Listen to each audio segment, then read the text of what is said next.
Lecture number 70।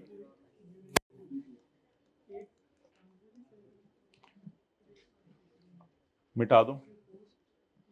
Property, plant and equipment, investments, other assets, share capital, share premium, RE और liabilities.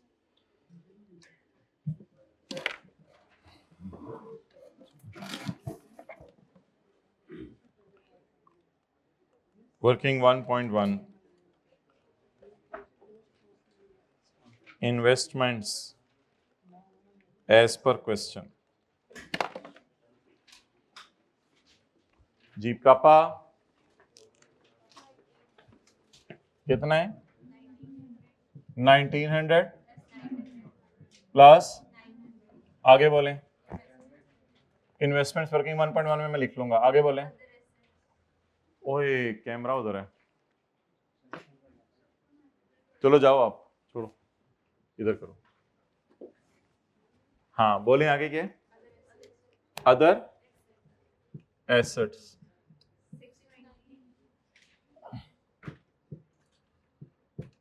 Other assets 690। आगे share capital 20। आगे जी 750।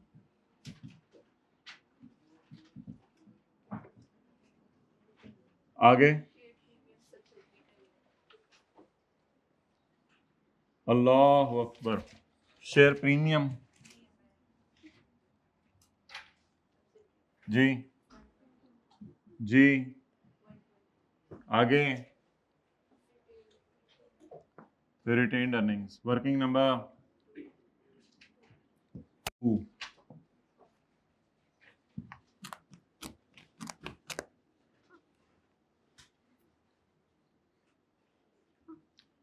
खुबानी, आलू बुखारा, बनाना, mango, इसकी जगह आजकल समोसे, पेस्ट्री, लेयर्स का केक, वो पता नहीं क्या क्या। पहले गोरमे के ऊपर, केक के ऊपर गुजारा चल रहा होता था।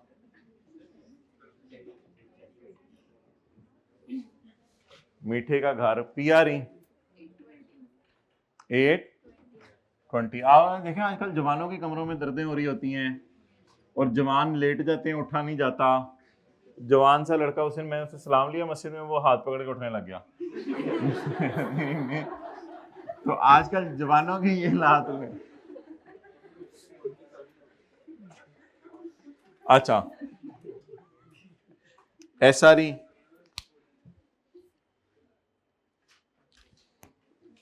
820 510।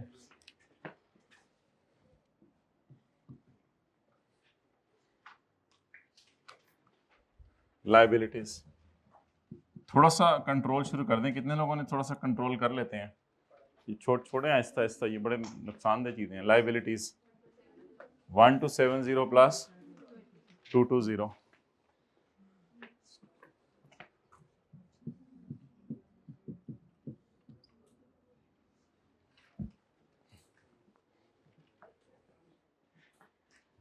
सोने से 2-4 घंटे पहले खाना खा लिया करें। हाँ कहते हैं मैं सोता 4 बजे हूँ, इसलिए 12 बजे खाता हूँ। Okay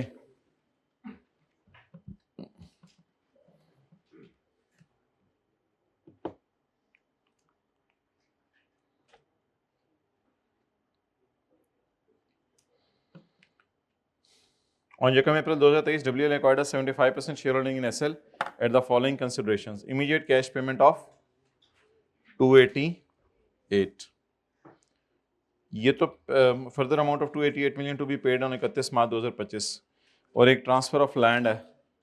All considerations have been collectively recorded in WL books on acquisition date, but no subsequent adjustment has been made. अच्छा कहते हैं एक्विजिशन डेट वाली एंट्रीज होगी और सब्सिक्वेंट एंट्रीज नहीं हुई। पहले जरा देख लेते हैं कि सब्सिक्वेंट एंट्रीज होनी किस में थी। एक्विजिशन डेट वाली हो गई हैं, यकम अप्रैल वाली हो गई हैं। Investment debit cash credit entry हो, all considerations have been correctly recorded in the books but no subsequent adjustment has been made, यानी ऑन एक्विजिशन डेट वाली हो गई हैं, यानी investment debit cash credit entry हो गई है। एज पर क्वेश्चन कितनी थी? 2000। लेस टेक टू वर्किंग 1 कितना 288।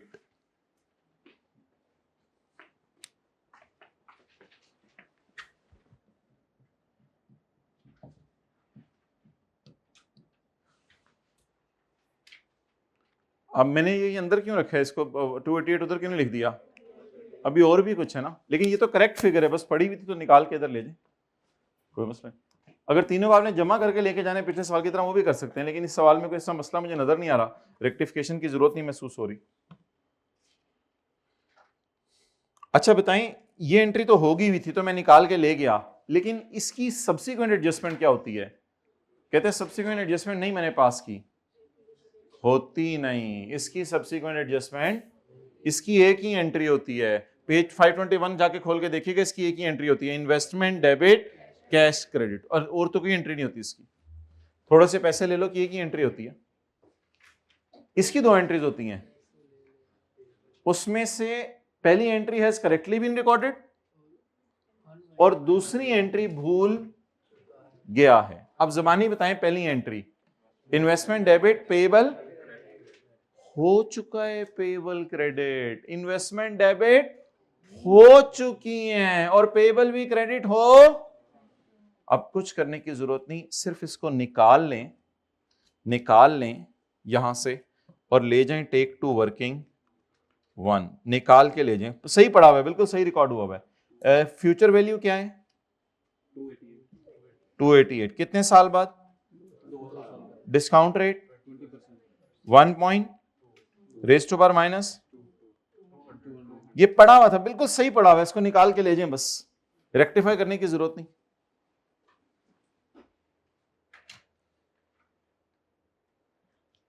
ऑन एक्विजिशन डेट ये एंट्री हो चुकी है, क्या एंट्री हुई होगी? ये वाली इन्वेस्टमेंट डेबिट, ये वाली इन्वेस्टमेंट डेबिट, और पेबल हो चुका है, पेबल में सही पड़ा हुआ है। अब लेकिन इससे नहीं ले जाएं क्योंकि इसको फिर एंड पे कुछ करना होता है, इससे ले जाएं जरा 200, और 200 को लेके जाके इधर डाल दें।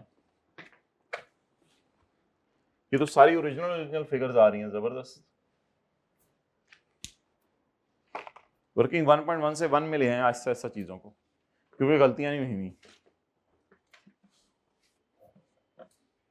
Oh, but no subsequent adjustment has been made. Unwinding नहीं हुई, अनवाइंडिंग की एंट्री बताएं। सीआरई डेबिट या एक्सपेंस डेबिट पेबल, सीआरई में जाके फिगर निकाल लें, खैर है सीआरई में जाके फिगर निकाल लें। ये फिगर आपको पता है किस पे निकलती होती है?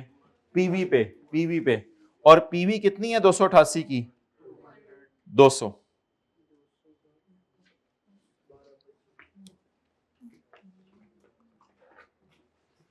Unwinding finance cost, this entry has not been recorded, पूरी डबल एंट्री करें, 200 ज़रब इंटू 9/12, ये जरूर याद रखिएगा क्योंकि पेरेंट ने सब्सिडरी को जगह अप्रैल को खरीदा है। 30 एंट्री बताएं, सीआरई डेबिट पेबल, लेकिन ओरिजिनल पेबल क्यों नहीं रिकॉर्ड किया? वो जो 200 वाला था वो हो चुकी हुई है।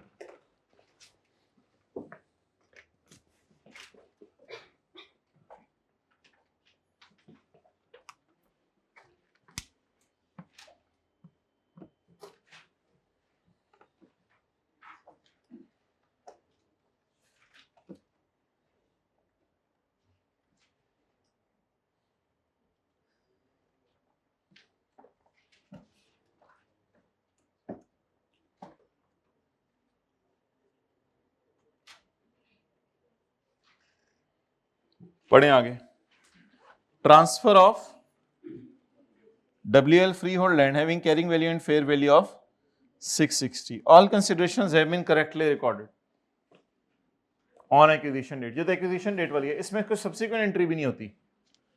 कुछ लोग मुझे पता नहीं किस तरह देख रहे हैं, मैं आपको साबित कर सकता हूं कि इनमें subsequent entries नहीं होती। ये देखें, ये page investment debit cash credit, इसमें subsequent entry नहीं होती, इसमें होती है subsequent entry। ये subsequent मिस हुई थी, लेकिन इसमें कोई subsequent entry नहीं होती। इसकी आप बताएं कि एंट्री हो गई है, हो गई है। इधर इधर ही करा दें मुझे। इन्वेस्टमेंट डेबिट कितने से? फेयर वैल्यू 6 हो गई है। आगे बोलें। बुक वैल्यू क्रेडिट कितने से? हो लॉस आ गया, लॉस आ गया।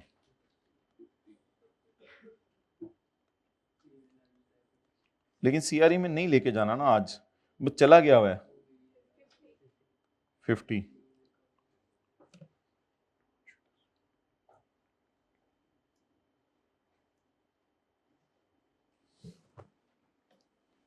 ओके, आप बताएं।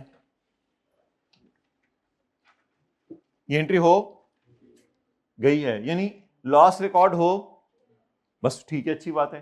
एसेट में एसेट कम हो गया है, बहुत अच्छी बात है। लेकिन इन्वेस्टमेंट्स को निकाल के वर्किंग वन में तो ले जाए ना कम से कम। ये तो थोड़ा सा कर लें, इन्वेस्टमेंट 660 को निकाल लें। ये किसी ने वैसे रफ वर्किंग में लिखनी है तो लिख लीजिए, एंट्री होगी भी है। गम रिकॉर्ड हो चुका है, एसेट कम हो चुका है। On acquisition date all entries have correctly been recorded. Investment debit हो चुकी है तो मैं क्यों कर रहा हूं कम यहां से? इन्वेस्टमेंट डेबिट हो चुकी है तो मैं फिर क्यों कर रहा हूं कम यहां से? मुझे बताएं, खाली इन्वेस्टमेंट हो क्यों छेड़ा हूं? इसलिए कि वो कहीं अलग से नहीं पड़ी हुई थी ना, ये 2000 में पता नहीं क्या क्या पड़ा हुआ है। तो इसको जरा सफाई करके साइड पे निकालें, फिर जो जो काम का है। Let's take to working one, कितना? 660 सिर्फ। बाकी अब पता नहीं क्या क्या पढ़ा, मैं मुझे क्या पता, बाकी पता नहीं क्या स्क्रैप पड़ा हुआ है इधर। देखें क्या है।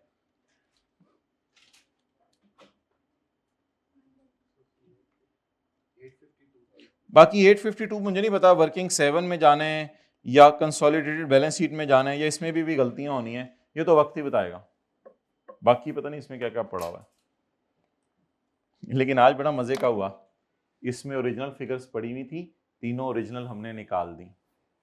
तीनों को जमा करके भी निकाल सकते थे एक लाइन डाल के, तीनों ओरिजिनल पड़ी हुई थी। पिछले वाले सवाल में टेक टू वर्किंग वन से पहले काम किया था रेक्टी, पिछले वाले सवाल में रॉन्ग पड़ी हुई थी, रेक्टिफाइंग करके ओरिजिनल आ गई थी, ओरिजिनल माइनस की थी 500 और 200, इसमें पड़ी ही ओरिजिनल हुई है, तो निकाल के बस ले गए एक एक करके।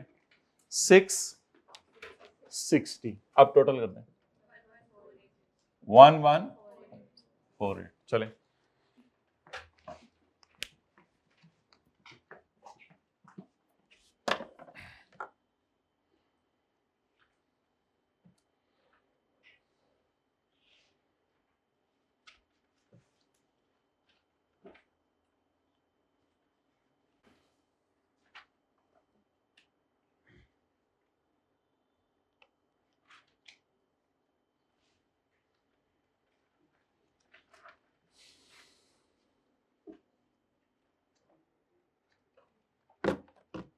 at the date of SL acquisition the carrying value of SL net was equal to the, ओए ये तो नहीं लिखा हुआ। At the date of SL's acquisition the carrying value of SL net assets amounted to 1132। अच्छा, SL net assets on the date of acquisition,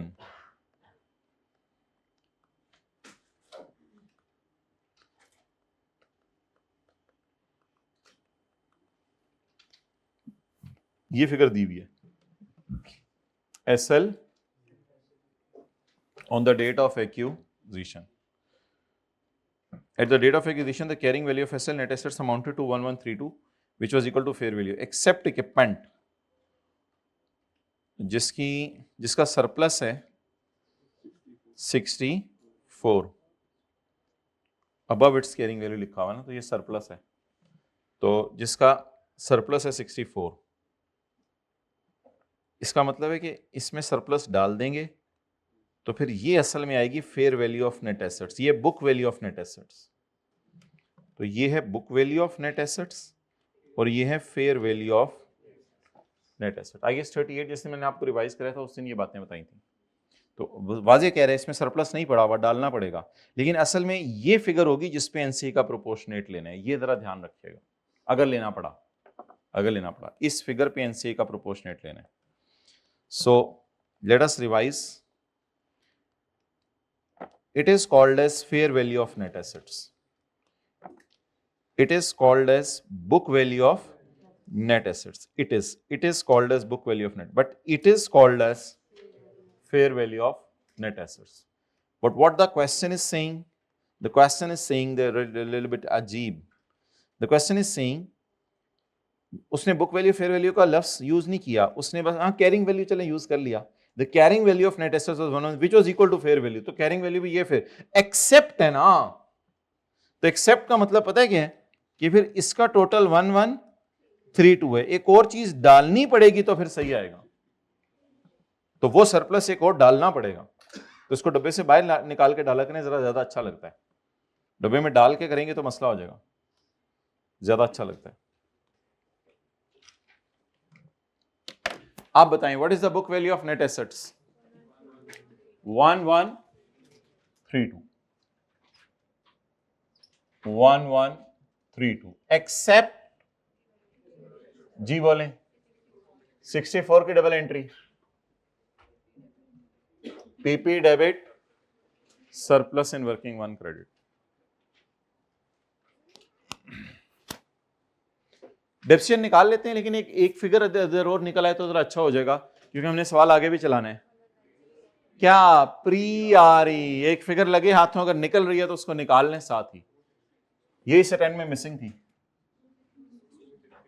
लगे हाथों निकाल लें. 262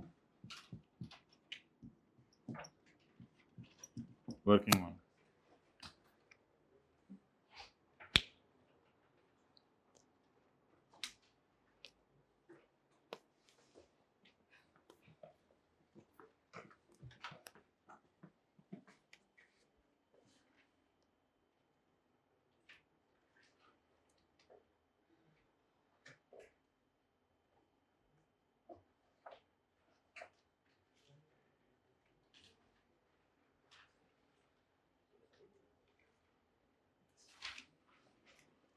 ओके आगे बढ़ें. Goodwill on the acquisition amounted to 3. अच्छा वो रिमेनिंग लाइफ 8 years है ना, उसकी डेप्शन निकाल जाए. पहले बताएं डेप्शन कहाँ जानी है. एसआरई में, लेकिन वो 9/12 भी कर दीजिएगा. 64 डिवाइडेड बाय जी 6. अच्छा fair value of net assets क्या आ गई थी. ये 1196 को लगाइएगा एनसीआई का प्रोपोर्शनेट अगर निकालना पड़ा. Goodwill arose on acquisition date was 320. Goodwill arose on acquisition was 320.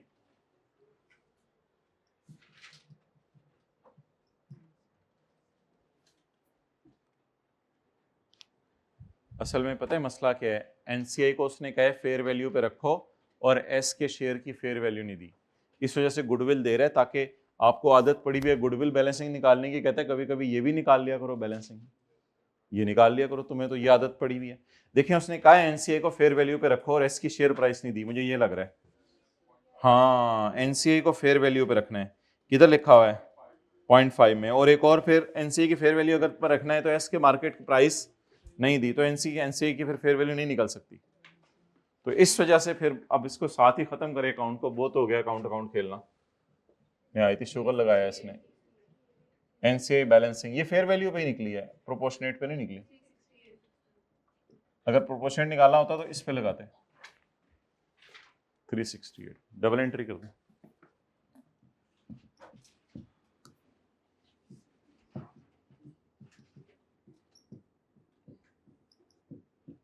$368.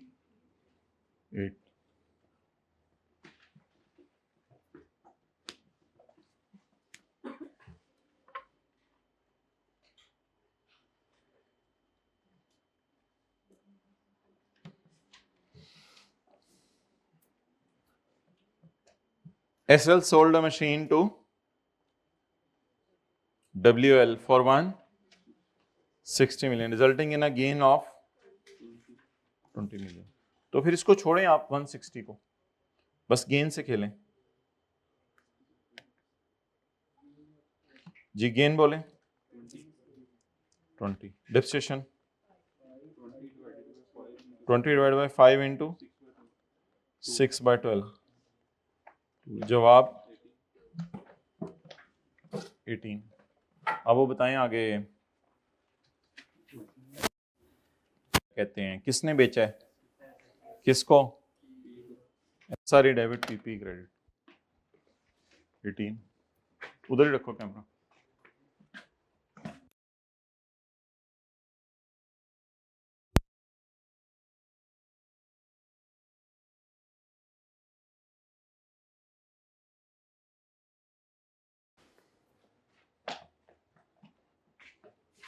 दो तरीके बता दें वर्किंग 7 के,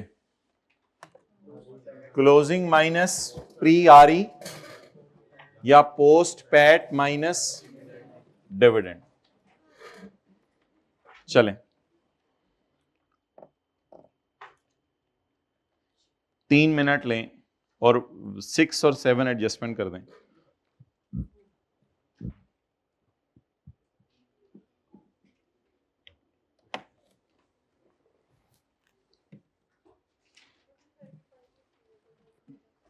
ओ हाँ वो रह गया है, ये तो ये यार ये तो याद कराना था मुझे, ये वो out of 160 35 million remains unpaid. अभी तक किसने पे नहीं किया, पी ने, तो पेरेंट के किस में पड़ा होगा, रिसीवेबल्स में, रिसीवेबल्स में नहीं, किसने खरीदा किसने हुआ है, पी ने, तो पेरेंट के किस में पड़ा होगा, पेबल्स में। कितना 35 और सब्सिडरी के रिसीवेबल्स में कितना, इसको कैंसिल करें, ये एक दफा पहले भी एडजस्टमेंट की थी 35 35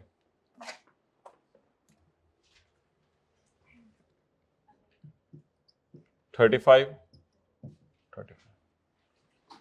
ये डिस्पोजल का रिसीवेबल पेबल है। जैसे सेल में से डेटर क्रेडिटर थोड़े से पड़े होते हैं, ऐसे डिस्पोजल की सेल प्राइस में से थोड़ा बहुता पड़ा हुआ है।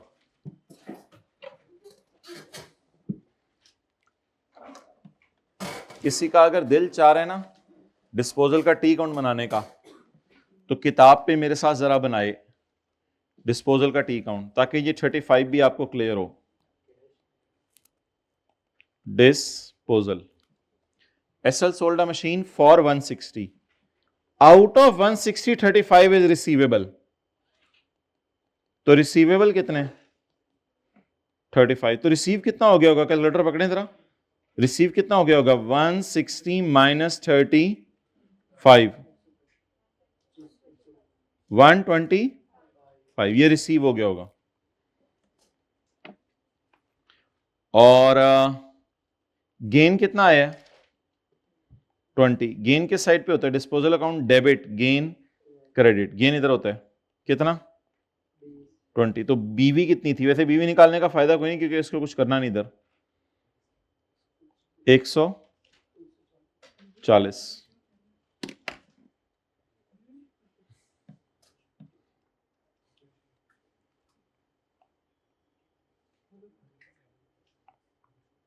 पॉज करो,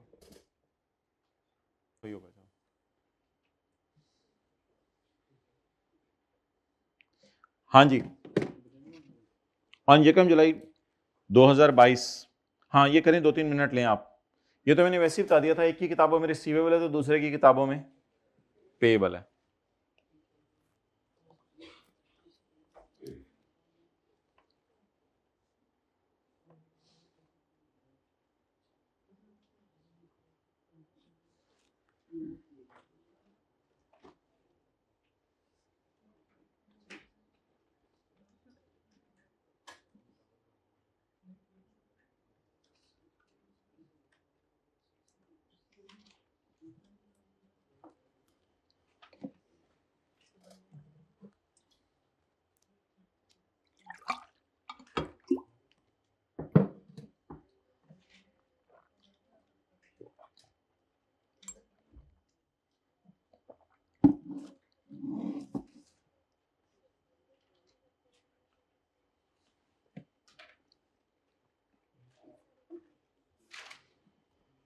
ओके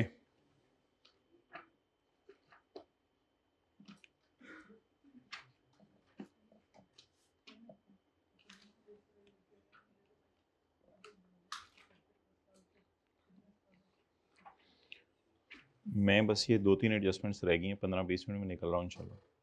एडजस्टमेंट 6 रह गई है, 7 और 8, 9 तो ये खुद ही कर लेंगे। Okay, point number 6, on 1 July 2022 parent acquired 15 million shares of Qt Limited out of total 50 million। Calculator पकड़ें, आज परसेंटेज मिसिंग है, 15 डिवाइड बाय 50, 30%। तो ये सब्सिडरी एसोसिएट बन गई ना, ₹4 290। This investment is carried at cost in WL books, is carried at cost in WL books. तो निकालें इसको यहां से, लेस टेक टू जी कितना 290, बाकी कितना रह गया 560, पता नहीं अब क्या क्या पड़ा हुआ है इसमें, पता नहीं, लोटी में चाहिए इस साल पेरेंट ने। वर्किंग 7 में ले जाए, वर्किंग 7 में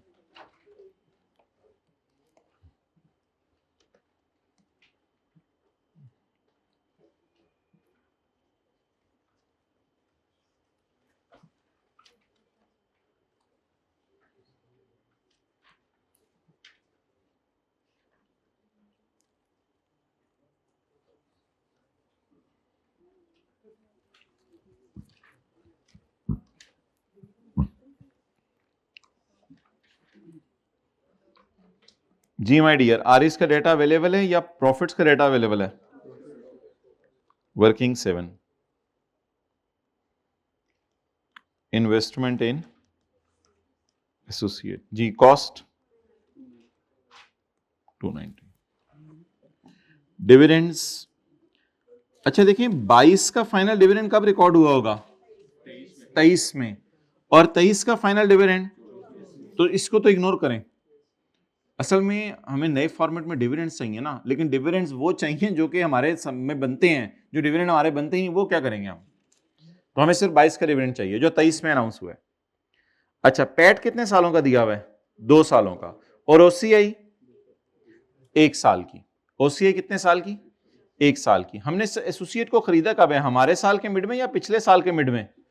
पिछले साल के एग्जैक्ट मिड में, पिछले साल के एग्जैक्ट मिड में। अब मैं आपको एक डायग्राम बनवाने लगा हूं जिससे आप कहेंगे ओ अच्छा अच्छा अच्छा अच्छा अच्छा अच्छा, ये पिछला साल, ये हमारा साल 2022 और 2023। Closing minus pre, closing minus pre. Pre साल के शुरू में है या पिछले साल के मिड में है? क्लोजिंग आ रही, बताएं सवाल में गिवन है या नहीं? नहीं। क्या प्री आ रही सवाल में गिवन है या नहीं? नहीं गिवन। तो अगर मैं 1.5 साल का पैट ले लूं तो वही जवाब नहीं आना चाहिए? मुझे पता है पिछले सवालों में सिर्फ मैं 6 महीने का पैट लिया था या उस तरह लिया था क्योंकि खरीदा ही इस साल था। मुझे क्या चाहिए? मुझे क्या चाहिए? Closing minus pre. What is closing minus pre? Closing आ रही माइनस प्री आ रही। So what does closing minus pre आ रही मींस? क्लोजिंग माइनस प्री आ रही मींस पोस्ट आ रही। तो अब मैं क्या करूं? असल में ये वर्किंग 7 हमने तब संभाली हुई है जब ड्यूरिंग द ईयर हमने खरीदा होता था। इस सवाल में मसला ये है कि उसने पिछले साल खरीदा है। अब जरा वर्किंग 7 को जरा सेट करें सही तरीके से। मुझे बताएं मैं क्लोजिंग माइनस प्री कैसे निकालूं? क्लोजिंग आ रही और प्री आ रही अवेलेबल नहीं है। और यार अगर अवेलेबल भी होती तो ये 1.5 साल का पैट ही देके जाती ना, और इसने क्या तीर मार लेना था? क्लोजिंग में से प्री माइनस करते 1.5 साल का पैट निकला था। मतलब मैं आपको कहता कि क्लोजिंग आ रही है 50 और प्री है 20, तो आप कहते 1.5 साल में 30 कमाया, तो क्लोजिंग माइनस प्री। तो क्यों ना आज 1.5 साल का पैट ले लें? 1.5 साल का पैट, ये भी तो वही बन जाएगा ना, पोस्ट पैट, लेकिन आज पैटा सा बना है, यानी 1 साल का हमारा भी और 6 महीने का पिछला भी। तो हमारा कितना है बताएं? हमारा कितना है? 90 प्लस 80 इंटू यानी 40, तो 90 प्लस 40 1, लेकिन इस टॉपिक में साथ साथ कितना? 30% जी। क्या, अच्छा चलें छोड़े सारी बातें, क्या आप एग्री करते हैं कि 1.5 साल में हमारी इन्वेस्टमेंट्स इतनी ग्रो कर गई हैं? ये एग्री कर रहे हैं? क्यों ग्रो कर गई हैं? ये भी हमने कमाया है और 80 का 6/12 भी हमने कमाया है। तो ये डायग्राम बनाई यहां से आपको, और यहां नीचे लॉजिक लिख लें, इन दोनों का डिफरेंस क्या होगा? 1.5 साल का पैट। मुझे तो यही लग रहा है, और वो तंग करने पे आ रहा है, अगली टाइम में 3 सालों का पैड दे देगा और जमा करवाएगा पागलों की तरह, 3 सालों का पैड देके जमा करवा लेगा। और मुझे चाहिए भी कितने सालों का पोस्ट पैट? 3। पोस्ट क्या होता है? खरीदने के बाद। तो खरीदने के बाद 6 महीने जमा 1 साल, 1.5 साल ही हो गया। पोस्ट ओसीआई भी आपको चाहिए 1.5 सालों की, पोस्ट ओसीआई भी 1.5 सालों की चाहिए। अच्छा, एक झटका तरीका लगाइएगा, पोस्ट ओसीआई को ना सीआरई में ले जाइएगा। वैसे सीआरई में जाती नहीं होती, ये जाती होती है सीआरएस में, ये सीआरई में जाती है, ये सीआर, लेकिन आज सीआरएस है नहीं तो मजबूरी में इसको सीआरई में ले जाइएगा। लेकिन जरा सब्र करें, पहले डिविडेंड को फारिग कर दें। डिविडेंड भी 1.5 साल वाले सारे। अगर कोई 22 का इंटरिम होता ना तो डेट भी बताता, फिर वो नवंबर है या कुछ है, 22 का इंटरिम भी होता तो। लेकिन फिलहाल सवाल एक चीज बता रहा है, बस आसान किया उसने सवाल। उसने कहा 22 का फाइनल, 22 का फाइनल तो इधर ही अनाउंस हुआ होगा, तो ये हमारे 1.5 साल के एम्बिट के अंदर गिर रहा है। लेकिन 23 का फाइनल इधर अनाउंस हुआ है, वो बाहर गिर रहा है, ये वाला उठा लें। लेकिन आज डिविडेंड ही गिवन नहीं, हमारा शेयर दूर की बात, टोटल डिविडेंड भी गिवन नहीं है। टोटल डिविडेंड निकालने का तरीका ये है 50 नहीं 500 ज़रब 12%, क्योंकि 50 मिलियन तो शेयर्स है ना एसोसिएट के, एक शेयर 10 रुपए का है। आपको पता है डिविडेंड की परसेंटेज किस पे लगती होती है? क्वांटिटी पे लगती होती है, शेयर कैपिटल पे, शेयर कैपिटल। तो आज डिविडेंड निकालना पड़ा, बहुत मजा आ रहा है, आज डिविडेंड निकालना पड़ेगा। 500 ज़रब 12% डिविडेंड निकालें, उसमें मेरा हिस्सा 30%। जी बोले 18। हाईलाइट करें इन दोनों ये एडजस्टमेंट को, बड़ी कमाल एडजस्टमेंट है। वर्किंग 7 की बहुत अच्छी रिवीजन है ये, बल्कि दोनों सवालों में। पिछले सवालों में तो उसने 6/12 भी किया हुआ था, इस सवाल में तो हमें 6/12 करना पड़ा। ये डायग्राम जरूर बनाएं ताकि आपको पता चले क्लोजिंग माइनस प्री का मतलब होता है 1.5 साल का पैट। अच्छा, पोस्ट ओसीआई, पोस्ट ओसीआई बोले 40 जमा 0 इंटू 6/12। फॉर्मेट तो बनाए ना पूरा, 40 जमा 0 इंटू 6/12 इंटू 30%, 12।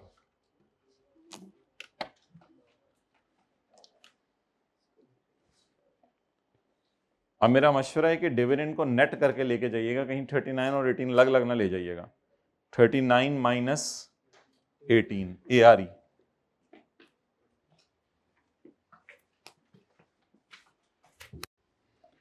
-18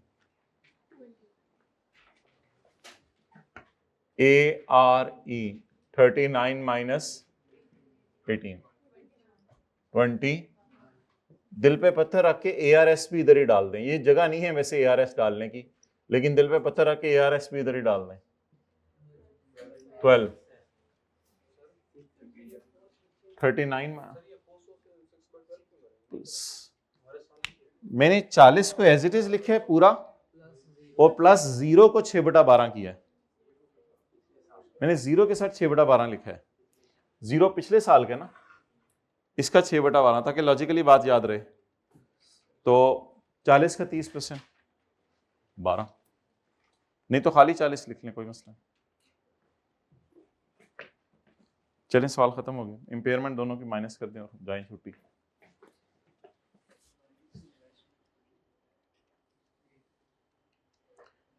कितनों को आज क्लियर हो गया कि क्लोजिंग माइनस प्री का मतलब क्या होता है? Post PAT, post PAT. और अगर हमने यहां खरीदा होता तो क्लोजिंग माइनस प्री देता या फिर पैट का 1/12, सिर्फ हमारे साल के पैट का 1/12। और अगर इस दिन खरीदा होता हमने तो क्लोजिंग माइनस प्री, या फिर 90/80 पूरा, 90/80 पूरा। तो closing minus pre is always equal to post PAT. जी, इंपेयरमेंट्स बता दें।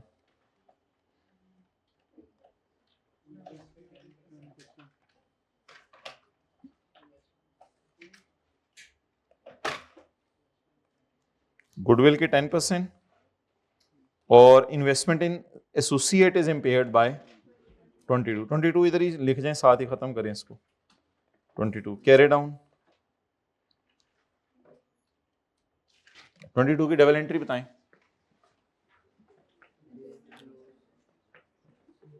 इधर आती है ना इम्पेयरमेंट एसोसिएट वाली, जी बोले, याद होगा शायद। डबल एंट्री होती है इम्पेयरमेंट की, सीआरई डेबिट, इन्वेस्टमेंट क्रेडिट। 301 और वो बता दें मुझे गुडविल की इम्पेयरमेंट 10%। एनसीआई किस पे है, तो फिर गुडविल की इम्पेयरमेंट इधर डालें। 320 इंटू 32। ओहो, गुडविल को वो शो नहीं किया, आप शो करें। 320 माइनस 32।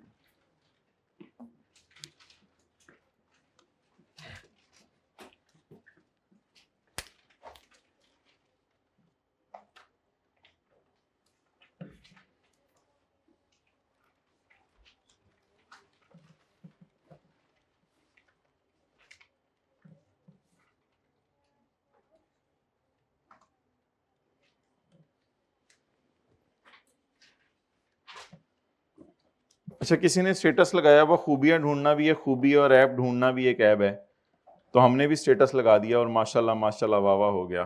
क्या हमने इसको इवेल्युएट भी किया कि हम दूसरों में खूबियां ढूंढने लग गए हैं? ढूंढे जरा साथ वाले में खूबियां, नहीं मिल रही। ढूंढे जरा साथ वाले में खूबियां। बैठे बैठे पाँव नहीं मारता, बहुत बहुत नेमते हैं ये, जहां मसले होते हैं वहां पता चलता है। फ्रेश होके आता है, देख के खुश हो जाते हैं, आप ताजा दम हो जाते हैं।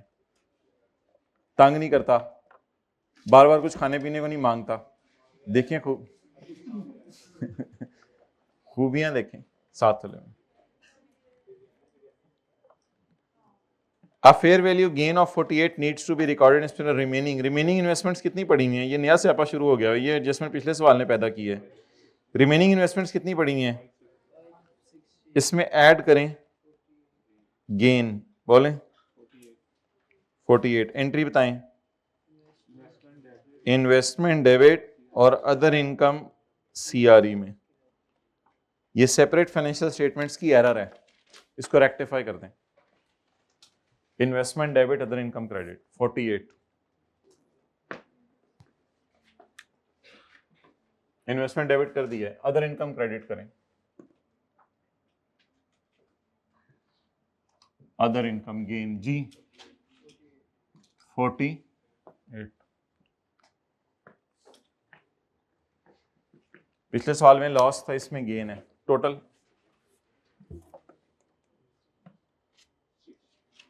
6,610। Take to balance sheet. पूछो उससे, बिलाल से, कितनी देर। Take to balance sheet 610।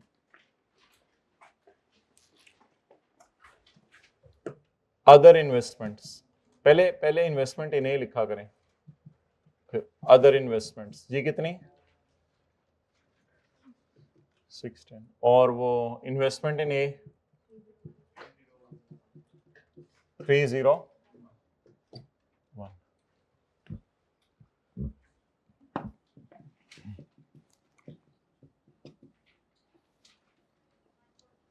144।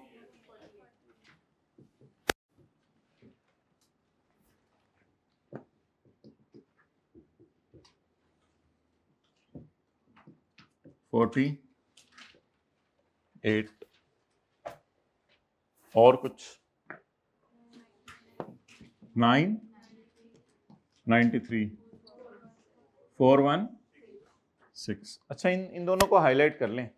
Working 7 भी याद से यहाँ लेके जानी है, अदर इन्वेस्टमेंट्स भी यहाँ याद से लेके जानी है, ये गलती ना हो जाए। बाकी टोटल सॉल्व कर लेंगे।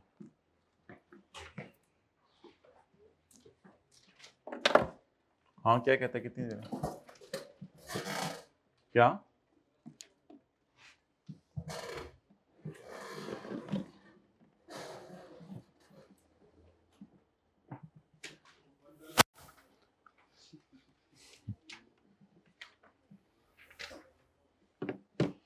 अच्छा, टेस्ट में कौन सा सवाल आया था? क्वेश्चन नंबर 9 अब हम करेंगे इंशाल्लाह। वो P&L का सवाल है, वो इंशाल्लाह करेंगे इसी दिन। होमवर्क तो बस आपको उसी का दिया ना अभी।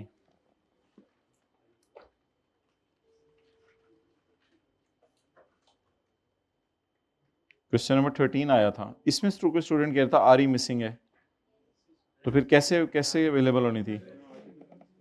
नहीं तो ये IAS 38 के सवालों में ये बताया था ना, at acquisition date net assets of carrying value which was equal to fair value except for investment property. तो ये तो अवेलेबल थी, यहां से फिर आरी निकल आनी थी। कितनी देर में आ रहे हो भाई? ओके 3-4 मिनट, ठीक है, मैं कोई एडजस्टमेंट देख लेता हूँ। ओके, अच्छी बातें बता रहे हैं। क्वेश्चन 14 लेटेस्ट एंड वाला, निहायत ही आसान सवाल था। क्वेश्चन 14 लेटेस्ट एंड वाला, चलो कर दो क्लोज। नहीं कराने दे रहे, कुछ कर दो क्लोज, कुछ कराने नहीं दे रहे।